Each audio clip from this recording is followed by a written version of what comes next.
Being a Yamaha fanboy and having owned two of them myself, I thought it'd be fun to make a video discussing the roots of the company and the journey they had from beginning to making one of the most popular sport bikes ever, the Yamaha YZF R6. Yamaha, along with Suzuki, Honda, and Kawasaki, is known as being one of the big four motorcycle manufacturers from Japan. In typical Japanese conglomerate fashion, they emerged post-World War II using the remains of the company's wartime production machinery and the company's expertise in metallurgical technologies to manufacture motorcycles. You have to realize that post-war, there were enormous resources that had been devoted to creating wing parts, fuel tanks, propellers, and so forth, which now had no more demand. As Japan was also a war-torn country, the motorcycle became very popular and cheap way to get around. Production increased from about 10,000 units in 1950 to over 750,000 in 1954. Also typical of Japanese manufacturers, they began their journey making derivations of European vehicles. This started with the YA1, also known as the Red Dragonfly. This was a 125cc two-stroke single-cylinder motorbike modeled after the German DKW 125, which was also modeled by the British and the Americans. And that kicked off Yamaha's production of bikes and their journey into motorsports, which is why I'm explaining it in this video. That same year they began manufacturing the YA1, they entered their new bike in the Mount Fuji Ascent race and the Yosemite Highlands race.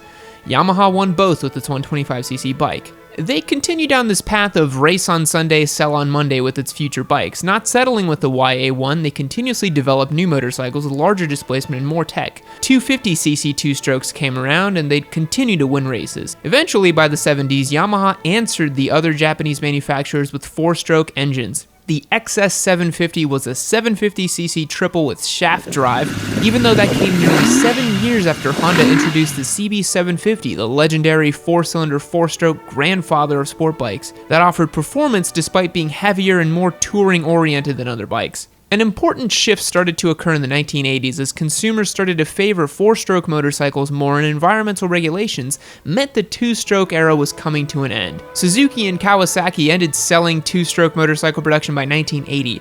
However, Yamaha bucked the trend and continued to sell two-stroke motorcycles well into the decade. The RZ350 was a popular hot rodding bike due to its lightweight and powerhouse engine. During the 1980s, the industry started to move away from building a limited variety of bikes that worked well in many applications to building very specific motorcycles for specific tasks. Race replicas, enduro, touring, and many more became specialized bikes and strayed away from the general and multi-purpose use of the UJMs, or Universal Japanese Motorcycle. For example, the XV750 was one of the first cruisers offered by a Japanese manufacturer.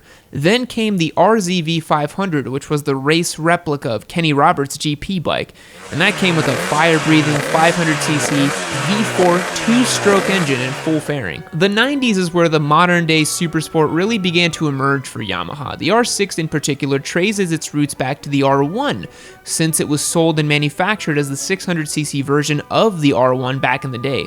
We can trace the lineage back to the FZR 1000, which began production in 1987. This was a 1000cc bike with a full fairing and true sport bike ergonomics. And after that came the first YZF line, the YZF-R 1000R, or the Thunder Race. From that bike in 1998, Yamaha launched the first YZF-R1, a true 1000cc superbike, and subsequently in 1999 launched the R6, the 600cc version of the R1. And from there, the lineage begins. It gets a bit confusing because Yamaha actually sold the R6 alongside another bike called the YZF-600R, which was a much more forgiving, comfortable, street-oriented bike, but it didn't last like the R6. The first generation R6 was a 1999 model, and that was first produced with a 600cc engine capable of making 100 horsepower in stock form. Still carbureted, it came with 43mm fully adjustable forks and a wet weight of around 430 pounds. Yamaha continuously evolved the platform, making changes nearly every year between 1999 and 2006. By 2003, the bike came with fuel injection, it wore modern-day size tires at a 120/60/17 in the front and a 180/55/17 in the rear. The weight started to come down in 2003 as well, to a wet weight of 419 pounds. In 2006, Yamaha came and revolutionized the bike, making it the modern R6 we know and love. However, it wasn't without controversy when the bike was released. Yamaha utilized a pretty sleazy marketing technique by claiming the bike would redline at 17,500 RPM. However, it was later discovered that the tachometers were off and Yamaha had overstated the claimed redline. they offered to buy back the bikes.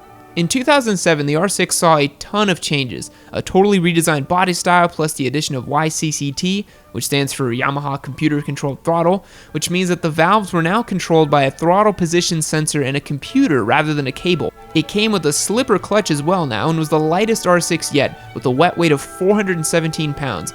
It came with an incredibly powerful 600cc engine producing over 125 horsepower. The years following the release of this new R6 saw very little development due to the financial crash and lack of consumer interest in 600cc bikes. YCCI, or Yamaha Chip Control Intake, was added, and this is when the air horns inside the airbox are lifted by a servo, which activates at a particular RPM to open up the airway underneath. And that shortens the length of the intake system from 150mm to 52mm when it was developed and implemented on the 2008 R6. And only recently, in the past few months, has Yamaha released a redesign and update to the R6 line.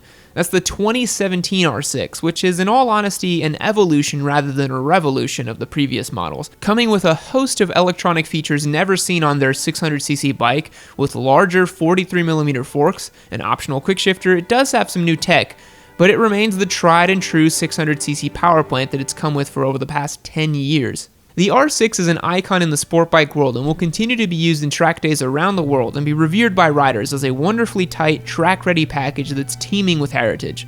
Thanks for checking out this video, guys. If you like what you've seen, feel free to subscribe to the channel. Leave me a comment below letting me know what you think about the R6, about its heritage, maybe I left something out. And if you liked the video, you can leave a thumbs up. Thanks a lot.